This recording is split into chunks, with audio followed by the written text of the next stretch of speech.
All right, I want to talk a little bit about this concept because if you're talking about the head of household, and you have to think about, you are the head of the household, so this household must be kind of, provide for other people rather than just you, right? Because you're the head, so you must, you provide for someone. So that's where this concept coming out. It's called qualifying person, right?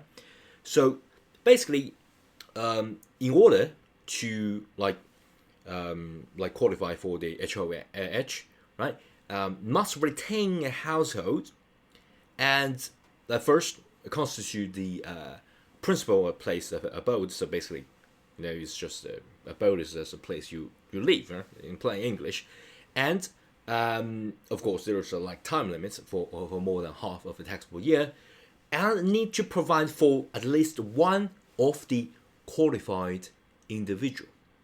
Okay, so we call that qualified individual or qualified person, and you got a qualified person as well as the time requirements that are involved in order for you to choose the head of the household. So it's not that I said I am the head of the household. This is not that easy.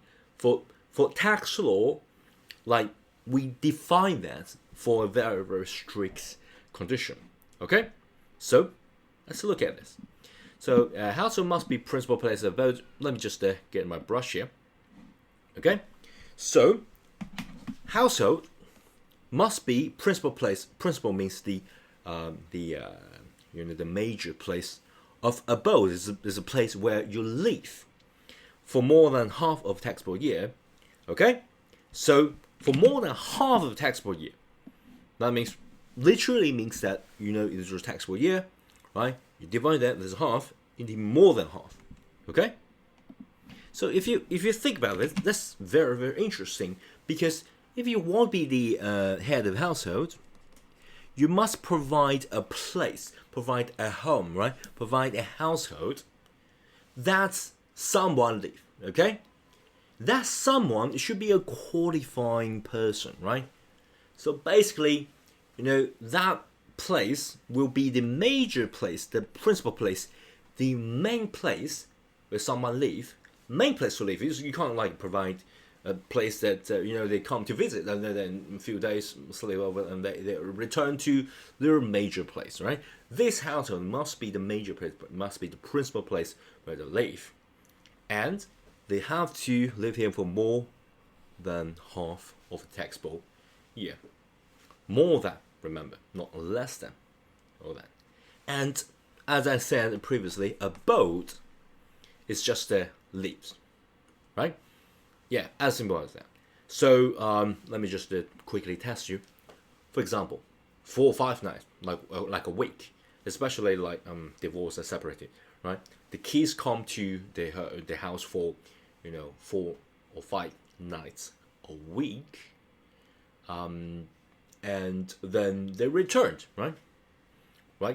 They return for just 1 week. After for 1 week, that is not the principal place of abode. But for every week, from Monday to Saturday, right? That's 6 days, 6 nights sleep at his house per week, and then return. Okay, that's the principal place. Okay, so you really need to calculate that. Okay, and the rule is the half of the taxable year rule. Okay, and for example, if they just come to visit,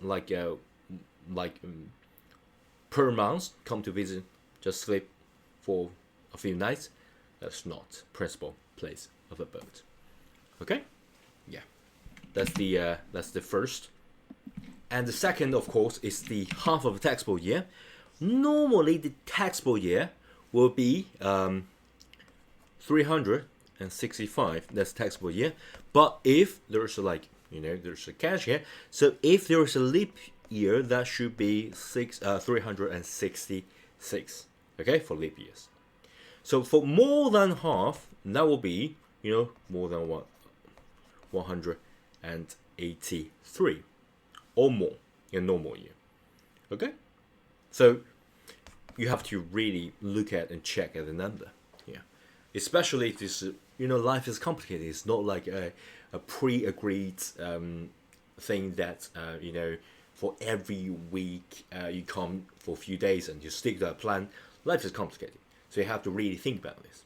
Okay, and of course, but if a person, right, lives temporarily but intends to return, that's still counted as living with you.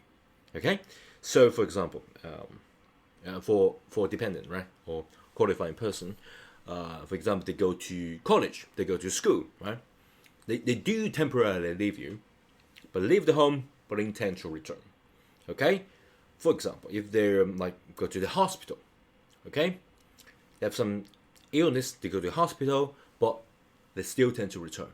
Okay, or military service, or vacation, or for example, if it's a juvenile, maybe they got like juvenile detention or something like that.